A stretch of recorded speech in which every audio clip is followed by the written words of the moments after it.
अस्सलाम वालेकुम। कैसे हैं सब? उम्मीद करती हूँ सब खैरियत से होंगे। अल्लाह ताला सबको अपनी हिफ्ज़-ओ ईमान में रखें, हर तरह की परेशानी, बीमारी और मुसीबतों से बचाएं। और जी ये है हमारा छोटा सा व्लॉग देखने से पहले जिसने सब्सक्राइब नहीं किया प्लीज़ सब्सक्राइब कर दें, एक प्यारा सा लाइक कर दें और अपना नोटिफिकेशन ऑन कर लें ताकि मेरी वीडियो आपको सबसे पहले मिल जाए। तो जी ये देखें खूबसूरत सी बारिश हो रही है। मौसम कैसे आहिस्ता आहिस्ता अल्लाह ताला चेंज करते हैं। हल्की हल्की बारिश होती है और उसके बाद मौसम जो है बहुत ज़्यादा बेहतर होना शुरू हो गया।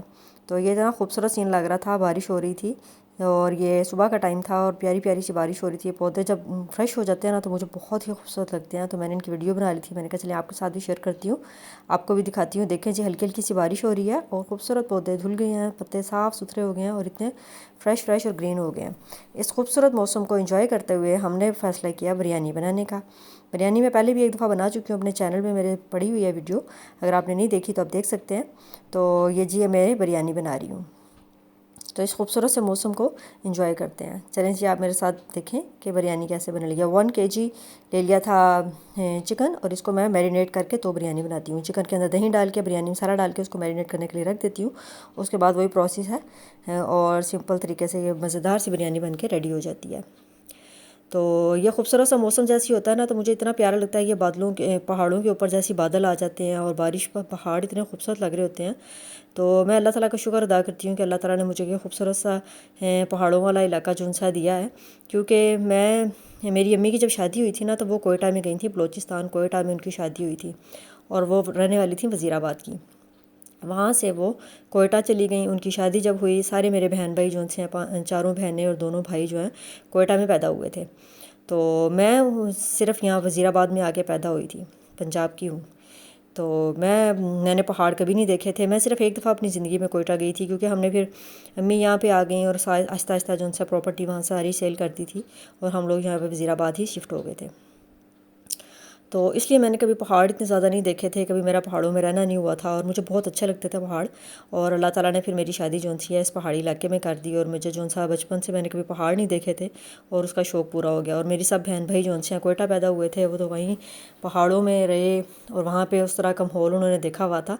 तो मैं कभी कभी कहती हूँ कि मैं इतनी दूर हूँ, सब बहन भाइयों से दूर हूँ, अम्मी से दूर हूँ, लेकिन फिर जब ये इतना खूबसूरत सा मौसम होता है और प्यारे प्यारे पहाड़ होते हैं तो फिर दिल खुश हो जाता है। बल्कि मेरे पास भी कभी कभी कोई आ ही जाता है तो वो फिर आके रहते हैं, एंजॉय करते हैं और याद रखते हैं खूबसूरत यहाँ के सीन को।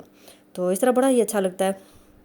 तो बस मेरी मंगनी जो सी है ना बहुत पहले हो गई थी, छोटी उम्र में मंगनी हुई थी। फिर मुझे तो घर वालों ने नहीं बताया था, फिर आहिस्ता आहिस्ता बात चुपी तो रहती नहीं, आहिस्ता आहिस्ता बाहर से पता चल गया था मेरे, क्योंकि मामू की बेटी जो सी है वो भी उसकी भी साथ में ही हुई थी। बात पक्की हुई थी, प्रॉपर जो ऐसे मंगनी होती है वो नहीं हुई थी।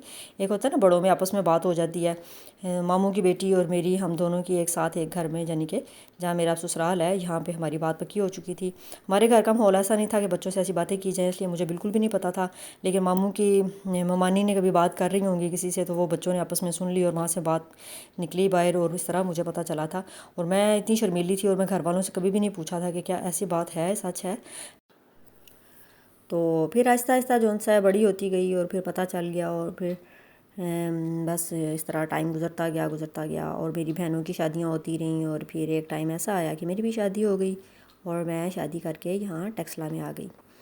और जी ये मेरे रिश्ते में मामू लगते हैं और ममानी लगती हैं और माशाल्लाह भरा पड़ा घर था, माशाल्लाह देवर जेठ नंदे सब कुछ था और सब लोग बड़े पढ़े लिखे और बड़े बड़े थे। मैं घर में सबसे छोटी थी, सबसे लाडली थी और जो सा लाडला बच्चा होता है और छोटा होता है ना उसका बचपना ज़रा देर से ही ख़त्म होता है।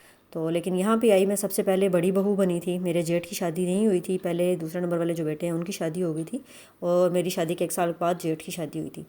तो यहाँ पे आके मैंने जेठ की भी शादी मेरे में मतलब होते हुए हुई, देवर की भी और नंद की भी, सब की शादियाँ मैंने मतलब सारी तैयारियाँ वगैरह करवाई और सारा कुछ किया। मतलब घर की बड़ी बहू थी, बड़ी बहू होने के नाते बहुत सारे फ़राइज़ होते हैं, बहुत सारे काम होते हैं जो करने पड़ते हैं। इस तरह बस ज़िंदगी गुजरती रही। ससुराल जो सा है सबका एक जैसा ही होता है, बेशक वो पढ़े लिखे लोग हों अनपढ़ हों, सबका एक जैसा ही रवैया होता है और सब घरों के तकरीबन एक जैसे हालात होते हैं। मुझे तो लगता है 95% तक हमारे पाकिस्तानी जो इंसान है ससुराल एक जैसा ही होता है, कोई भी चेंज उसमें नहीं होता। हर लड़की को बहुत कुछ सहना पड़ता है, बहुत कुछ बर्दाश्त करना पड़ता है, बहुत कुछ देखना पड़ता है, फिर जाके जो सा है अल्लाह ताला आसानियाँ करते हैं। बस इसी तरह सेम मेरे साथ भी होता रहा।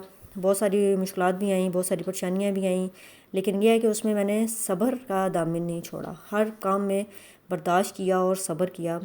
تو بہت زیادہ صبر کرنا پڑتا ہے لڑکی کے اندر جو ہے نا. میں تو کہتی ہوں شادی ہونی ہو نا تو اس کو برداشت اور صبر سکھا دیا جائے نا تو پھر وہ پرفیکٹ ہے, نظام چلتا رہتا ہے. تو بس ایسا ہی ہوتا ہے یہاں پہ بھی نا.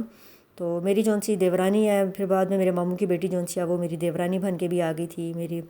تو اللہ تعالیٰ نے سب کو ماشاءاللہ اولاد عطا فرمائی, بیٹے عطا فرمائے. لیکن گھر کا ماحول جب اتنا خراب ہوتا ہے تو پھر ہر چیز جون سی ہے اچھی نہیں لگ رہی ہوتی, اور ہر کسی کے نا اندر برداشت بھی نہیں ہوتی, صبر بھی نہیں ہوتی. تو بس پھر بہت سارے یہاں پہ حالات خراب ہوتے رہے, آہستہ آہستہ جو سا ہے گھر ٹوٹنا بھی شروع ہو گئے. لیکن میں یہ کہتی ہوں کہ میں نے اتنا زیادہ صبر کیا, اتنا زیادہ برداشت کیا اور اپنے گھر کو بچائی رکھا. اور آج اللہ تعالیٰ کا شکر ہے, اللہ تعالیٰ نے مجھے اس صبر کا کہتے ہیں پھل میٹھا ہوتا ہے, اور اللہ تعالیٰ نے مجھے میٹھا پھل عطا فرمایا اور مجھے اپنا گھر دے دیا, سکون دے دیا, ہر چیز عطا فرما دی. لیکن یہ ہے کہ صحت جو سی انسان کی ڈاؤن ہو جاتی ہے. اتنا صبر کرتے ہوئے, اتنا برداشت کرتے کرتے نا گھر تو بچ جاتا ہے, لیکن انسان کی صحت جو سی نا وہ بالکل ساتھ نہیں دے رہی ہوتی, اور صحت وہ نہیں رہتی جو ایک صحت مند لڑکی کی صحت ہوتی ہے. تو بس میرے ساتھ بھی کچھ ایسا ہی ہو رہا تھا, بہت ساری پریشانیاں اور بہت ساری مشکلات کا سامنا کرنا پڑ رہا تھا. اور کرتے کرتے ایک ٹائم ایسا آیا کہ میری جون سی صحت بالکل ڈاؤن ہونا شروع ہو گئی تھی, اور میرے جوڑ جون سے جوڑ میں درد ہونا شروع ہو گئی تھی. اور اس کا میں علاج کروا رہی تھی کافی ٹائم سے, لیکن کوئی فرق نہیں پڑ رہا تھا. اور پھر جا کے جب پتہ چلا, ٹیسٹ وغیرہ سارے کروائے تو پتہ چلا جی میرے پتے میں پتھری ہے, جس کی وجہ سے میری دن بدن صحت ڈاؤن ہوتی جا رہی تھی. اور پھر جی اس کے بعد یہ فیصلہ ہوا کہ اس کا آپریٹ کروایا جائے. بہت علاج کرائے, کوئی فرق نہیں پڑ رہا تھا. باقی سٹوری میں انشاءاللہ آپ کو کل سناؤں گی. کہ جی باتیں کرتے کرے میری جو ہے نا بریانی مزیدار سی بن کے تیار ہو گئی ہے. آج میں نے یلو کے اندر تھوڑا سا زردہ اور جو ریڈ کلر ہوتا ہے نا وہ بھی ایڈ کیا تھا, تھوڑا سا کلر چینج کیا, اور یہ اتنی مزیدار سی یمی سی بریانی بن کے ریڈی ہو گئی تھی. اور ساتھ میں سیلڈ بنا لیا تھا, رائتا بنا لیا تھا, اور یہ مزیدار سی پلیٹ میں نے بنا لی. تو یہ تھا میرا آج کا ولاگ. آپ کو پسند ہے لائک کریں, شیئر کریں, سبسکرائب کریں. باقی سٹوری میں انشاءاللہ آپ کو کل سناؤں گی. ویڈیو لمبی ہو جائے گی. اللہ حافظ.